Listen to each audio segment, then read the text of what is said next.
যৌন অক্ষমতার রোগীদের কমন যে অভিযোগগুলো থাকে, সেই অভিযোগগুলো হয় এমন যে সহবাসের ইচ্ছা হয় না।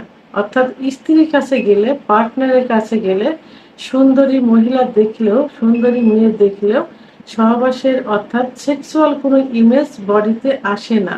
অর্থাৎ সেক্স উত্তেজনা হয় না, সেক্স করতে ইচ্ছা হয় না। আবার সেক্স করলে ইচ্ছা হলেও দেখা যায় যে উত্থান হয় না। অর্থাৎ ইচ্ছা হচ্ছে, মনের ইচ্ছা হচ্ছে, কিন্তু উত্থান হচ্ছে না, অর্থাৎ লিঙ্গ দাঁড়াচ্ছে না। আবার কারো ক্ষেত্রে দেখা যায় যে ইচ্ছা হচ্ছে, লিঙ্গ দাঁড়াচ্ছে, অর্থাৎ উত্থান হচ্ছে, কিন্তু সহবাসে যাবার পূর্বে অর্থাৎ জোরে স্পর্শ করা মাত্র অথবা সহবাসে প্রবেশ করার পর মুহূর্তেই দুই একবার সঞ্চালন করার পরেই বীর্যপাত হয়ে যাচ্ছে। আবার অনেকের দেখা যায় যে কিছুই হচ্ছে না, অর্থাৎ ইচ্ছা হচ্ছে না, উত্থানও হচ্ছে না, সময়ও হচ্ছে না, অর্থাৎ একেবারে নিস্তেজ, প্যারালাইজড হয়ে যাওয়ার মতো কোনো কোনো ফিলিংসে বডিতে আসে না। তো এদেরকে কি বলে? এদেরকে ধ্বজভঙ্গ বলে।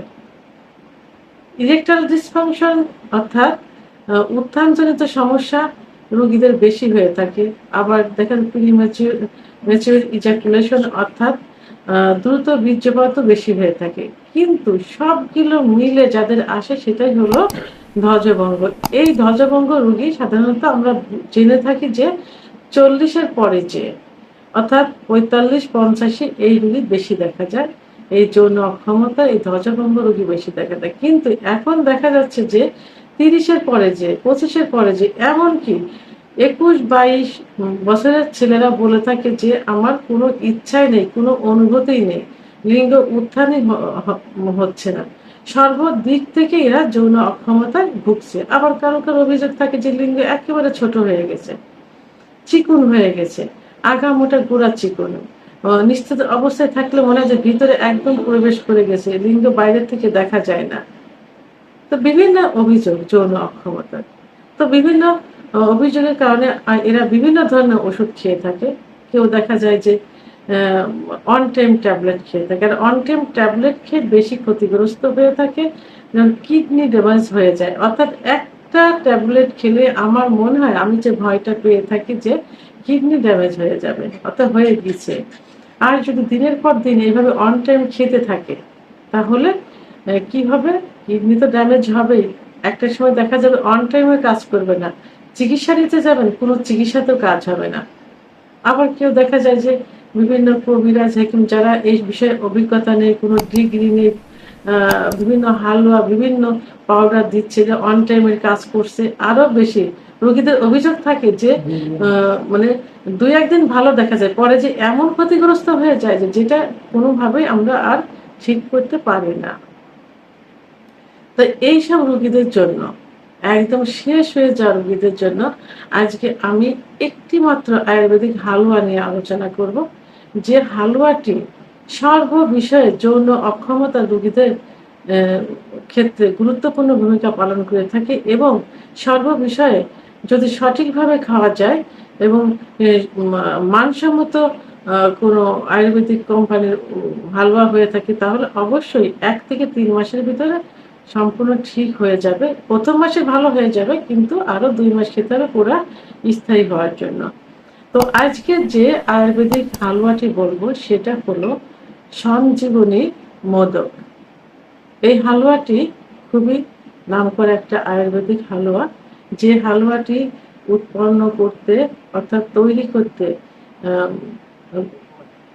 মানসম্মত কিছু ভেষজ উপাদান থাকে এর ভিতরে। যে উপাদান প্রথম হলো যে উপাদান সেটা হলো ভূমি কুষাণ্ড,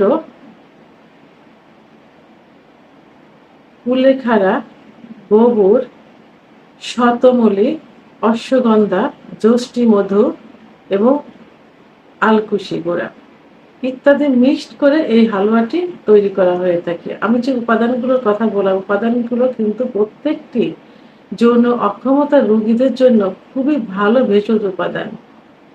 আর এই উপাদানের সমন্বয়ে যদি মানসম্মত কোনো কোম্পানি এই হালুয়াটি তৈরি করে থাকে তাহলে অবশ্যই যৌন অক্ষমতার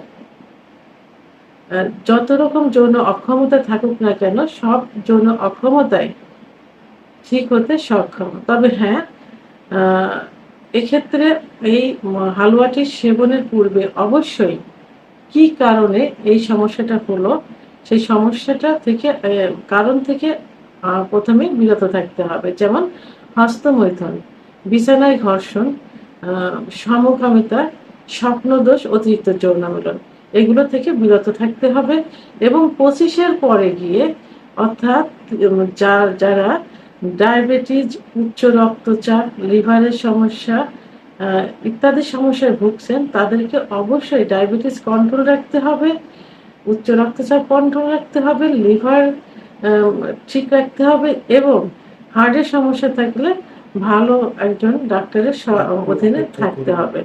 তা এই সমস্যাগুলো সমাধান করে কন্ট্রোলে রেখে যদি এই হালুয়াটি সেবন করা যায়, তাহলে যত প্রকারের যৌন অক্ষমতা রোগী আসুক না কেন, সেটা ঠিক হতে সক্ষম, ঠিক হয়ে যাবে ইনশাল্লাহ।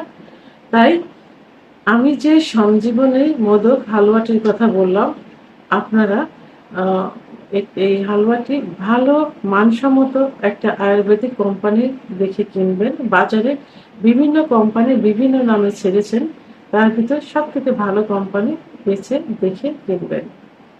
তো আমার ভিডিওটি সম্পর্কে যদি কোনো মতামত থেকে থাকে, অবশ্যই কমেন্টসের মাধ্যমে জানাতে হবে। আর ভিডিওটি ভালো লাগলে লাইক, কমেন্ট, সাবস্ক্রাইব করে আমার সঙ্গে থাকুন। আল্লাহ হাফেজ।